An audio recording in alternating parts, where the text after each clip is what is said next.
Hi, everyone. This is Phil Travis, History 480, American 20th Century, Part 1, here at Eastern Oregon University. This is my buddy. This is our dog, Mossy, which is short for Mossman. And I thought I'd introduce you to Mossman in this video. One, because he's incredibly cute. He is full grown. He's almost 6 years old, actually, about 5.5. But he has the kind of eternal puppy look. But the other reason is because we're going to be talking about the 1920s, the period coming out of the First World War. And I just thought I'd mention that this little guy I named after, you have to excuse my voice, I'm getting over a sinus infection. But I named this little guy after my great uncle, Mossman. And my great uncle Mossman was Scottish, and he lied about his age to join the British Navy during the First World War. And he served during the First World War on a British minesweeper, and he also served on ships like the battleship HMS Canada, which prior to his service was involved in the Battle of Jutland, the last great naval battle of in at least the North Atlantic in history. And Mossman was also stationed at HMS Ganges, which was a youth training facility for boys that were under the age of 18 that were going into the British Navy. But this is Mossman. He's named after my great uncle, Mossy for short. And I thought I'd introduce you to him, and he really wants to get down. So you want to get down? Okay. Yeah, Mossy can get down now. This week it's week 6, and we're reading chapter 7 this week. Chapter 7 from Gene Son. Less reading this week. I do have, of course, my recorded lecture, as always. My recorded lecture is on the Roaring Twenties, and also the political atmosphere of the 20s and the roots of the Great Depression, which we'll be getting into next week. So please watch that. The lecture is slightly long, but I think it'll really help you thinking about this period of history. I have our reading is short reading. I don't even think it's 20 pages from Gene Son, chapter 7. On the 1920s, and I also have a brief documentary clip on baseball. And a lot of the bits of the clip are from baseball in the 40s and 50s, but it has a bit on Babe Ruth that sort of gives you a look into baseball in American society in the 1920s, which is the era that we're thinking about today. It's only about 19 minutes, and I have a little response quiz. I want you to watch the documentary. There's a lot in the documentary, actually. You can pull out things relating to comments about American culture.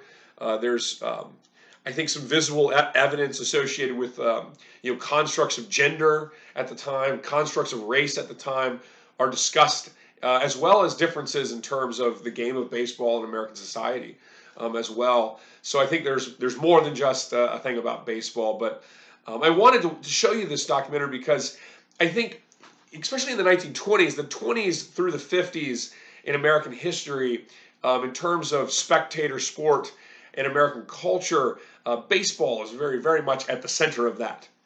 And it was something that was very romanticized.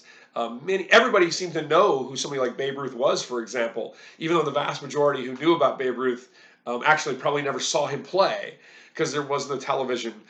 You could listen to it on the radio, and you could read about it in the newspaper.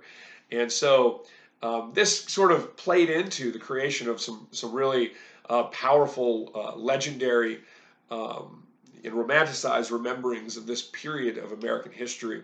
So because the 1920s is really associated with really the explosion of spectator sport in American culture, and particularly with baseball, I thought I'd have you watch this 19-minute documentary clip from a film about baseball. And it gives you firsthand look at some of the major characters. A little in the future, Jackie Robinson, who of course was the first African-American baseball player to be allowed to play Major League Baseball. Of course, during the period of Babe Ruth in the 20s and 30s, and until Jackie Robinson, who played for, of course, the Brooklyn Dodgers, and Larry Doby, who played for the Cleveland Indians, in 1948, until those players became the first African-American players allowed to play Major League Baseball. And amidst a great deal of discrimination, I might add, until that point, there was Major League Baseball, which was white only. And then you had the so-called Negro Leagues, which hosted an array of incredibly gifted athletes, like Satchel Paige, for example. who played in the so-called Negro Leagues. And that in itself tells you a tremendous amount about American society at the time, and Americans sort of grappling with American identity and notions of citizenship. And that's part of our discussion forum this week, is to talk about the 1920s. We always think about the 1920s as the Roaring Twenties, an era of economic prosperity, where we had people carousing in the nightlife and people sort of dancing, and the sexual revolution associated with the 20s. But the 20s is also associated with a heightened period of discrimination and intolerance in American history. And it tells us a lot about struggles in American history over national identity and citizenship. And that's discussed in the Gene Son reading as well. And I'd like to hear everybody get involved in this topic in the discussion forum this week. We have a test this week. This is your midterm exam this week. I have a study guide up for you. I'm going to give you a general topic area for the essay. I'm not going to tell you the exact essay question. And that's because I want you to answer the question as you sit down and take the test. You can use your notes. You can use the book. You can use stuff from my recorded lectures. You can use your ideas that we discussed in the discussion forum, potentially, as long as nothing is copied and pasted ever. I want you to write them as you sit down and take the test. You'll have a 90-minute time limit on the test, and overall, it covers all the material that we've covered so far in class. So if you've been engaged in the reading, you've been watching these announcements, you've been watching my recorded lectures, and engaged in the discussion forum, it shouldn't be too tricky. But I'm going to give you a study guide, but I'm not going to tell you exactly what that essay is going to be, because I want you to write the essay as you take the test. There's a series of multiple choice true-false questions. There's also the essay, and the essay is a major point essay. I expect specific detail. I expect you to show me that you understand the subject, that you really have taken it in and understand it, and I want to see you drawing on the specific details of the topic in the class. Okay. So test this week. Little documentary clip with an associated quiz. On the quiz for the documentary clip, it's just a little paragraph response. Just show me you watched it, reflect. I want you to, it's really an easy quiz grade for you. So I want to make sure you're watching it and reflecting on it. So documentary video, 19 minutes long, short little documentary quiz. Chapter 7 from Gene Son this week. Discussion forum as always. We're looking at America in the 1920s. The Roaring Twenties, as it was sometimes called, an era in which alcohol was prohibited, but in cities, widely alcohol was consumed in speakeasies. Even the president, Warren G. Harding, was said to have a great deal of alcohol shipped to the back door of the White House during this period of prohibition, as people continued, particularly in urban areas, to drink alcohol. And the 1920s, particularly in the cities, was associated with the sexual revolution, the women's flapper movement, cigarettes, speakeasies, dancing were all sort of part of this so-called, this sexual revolution that was happening not only in the United States but all over the Western world, actually, as individuals in society, particularly women in society, began to challenge notions of traditional constructs of gender and sexuality. So it's an intense time in American history. It's a time of intense reform, and it's the beginning of a period of time from the end of World War I until the end of World War II. That's quite tumultuous in American history, going from the Roaring Twenties to the Great Depression to the tumultuous era of the Second World War. So the 20s was a time of really robust cultural and social activity in the United States. Real quick, before I get to the factoid, I'll give you a little oversight as well. The end of the First World War was not a celebrated period in American history. At the end of the First World War, the United States was hit with an incredible calamity, the Spanish influenza, which actually killed more people in 1 year than up to that point all wars that the United States had been involved in combined. It killed upwards of 1 million people in the Spanish influenza. The immediate post-war period was very bleak in the United States. You also had in American sport, you had the Black Sox scandal, in which members of the Chicago White Sox had effectively um, been bribed to throw games in the World Series in the interest of betting. And this created a huge scandal as players like Shoeless Joe Jackson were, infamously barred from the sport, effectively cut out of the sport's legacy as a result of this scandal. There were massive labor strikes in the immediate aftermath of the First World War. There was a rising radical movement in the United States, a communist movement. There were anarchist movements in the United States in the 1920s. The early 1920s is associated with its own Red Scare. I mean, some of you might know about the Red Scare of the era of Joseph McCarthy in the late 40s and the 1950s, but that's really the second Red Scare. The first Red Scare was, in fact, in the aftermath of the First World War. Following the Bolshevik Revolution in the Soviet Union, there was a tremendous fear about radicalism in the United States. It's a time of gangsterism in the 1920s as well. The prohibition of alcohol opened the door to a massive black market for individuals like Al Capone to take advantage of by smuggling alcohol into the country. Some of the alcohol was smuggled into the country from ships called rum runners that brought rum up from the Caribbean, alcohol from the Caribbean, and would smuggle it into cities like New York or Philadelphia. Others, like in the case of Capone, would come down from Canada to places like Chicago. And of course, in the American South, particularly in places like North Carolina and Virginia and Tennessee, Prohibition also created an opening for the moonshine industry and the creation of bootlegged illegal moonshine that could then be sold to cities in the Northeast and so forth at a significant profit. So this is the 1920s. It's an era of really social and cultural um, um, tumult, I suppose, in some respects.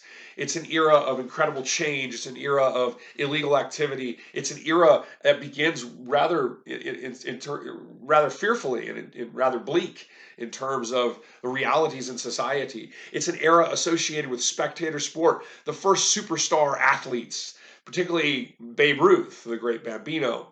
It's an era associated with a sexual revolution, challenges to gender and sexual norms in the United States. It's an era of ballyhoo. It's an era of sort of almost a cultural, um, a cultural craze almost in the United States that extends from the stock market to other areas of society. As Americans seem to want to live for the now and to live big. And then that's my point with Babe Ruth this week. The bit on Babe Ruth in the documentary, Babe Ruth really embodies the 1920s. Here was a character who lived like every day was his last, and he lived bigger than life. This was an individual who was an incredibly talented baseball player, obviously, and really, left an incredibly lasting mark on the game of baseball. But in a lot of respects, as a cultural force, he like embodies the 1920s, a person who lived to extremes, and ultimately in his life, he paid for those extremes. Of course, he tragically died of cancer in 1948, of throat cancer. But he lived to extremes, and in that sense, he sort of won big, 7 world championships, and he went to a number more. Legendary status in baseball, incredibly unbelievable numbers in baseball, playing on the biggest stage in baseball history, that being Yankee Stadium in New York. A legendary, romanticized player who sort of embodied the intense spirit of the 1920s to live for pleasure, to live now, at least in terms of the cities. There's certainly a divide between city and country, but to live for the moment, an era of revolution in which people were doing things differently. People were playing the stock market. People were out, carousing and partying and going to speakeasies. And on so many levels, Babe Ruth embodied that. Here's the factoid. I know I'm going long here, so let me just make it quick. The factoid actually relates to Babe Ruth. And this is a kind of an incredible factoid about baseball. Um, Babe Ruth is stands alone in one particular respect, and that is that Babe Ruth was both an incredible Hall of Fame offensive player, a home run hitter, right, a slugger, but he was also an incredible pitcher. Babe Ruth, the first 4 years of Babe Ruth's career were almost totally devoted to pitching. He had very few at bats during the first 4 years of his career because he was a pitcher for the Boston Red Sox. And as a pitcher for the Boston Red Sox, Babe Ruth was almost himself Hall of Fame caliber as a pitcher. Had he continued to be a pitcher, he undoubtedly would have been a Hall of Fame pitcher. He won almost 100 games in a short 4-year pitching career before his sort of prowess as an offensive player was realized, and he was transitioned over into into the offensive category as a right fielder. Eventually for the New York Yankees, where he spent the vast majority of his career. Here's the factoid: Babe Ruth set an incredible record as a pitcher. He pitched 29 scoreless World Series innings as a starting pitcher, and only one starting pitcher has ever surpassed that, and that's Whitey Ford, who surpassed that in the late 1950s as a Yankee pitcher. Babe Ruth was a starting pitcher, and when he's pitching for the Boston Red Sox, he pitched 29 scoreless World Series innings, a number that has only been surpassed by one other starting pitcher in the history of Major League Baseball. And that, in addition to hitting over 700 home runs and having a lifetime batting average of 342, blah, et cetera, blah, blah, blah, blah, blah. So that's the factoid for this week. Babe Ruth, a great pitcher who set a record of 29 scoreless World Series innings as a pitcher, surpassed only by one player in baseball history. That was a long announcement. I apologize. I'll look forward to seeing you in the discussion forum. Prepare for that test. Look at the study guide. Let's have a great week.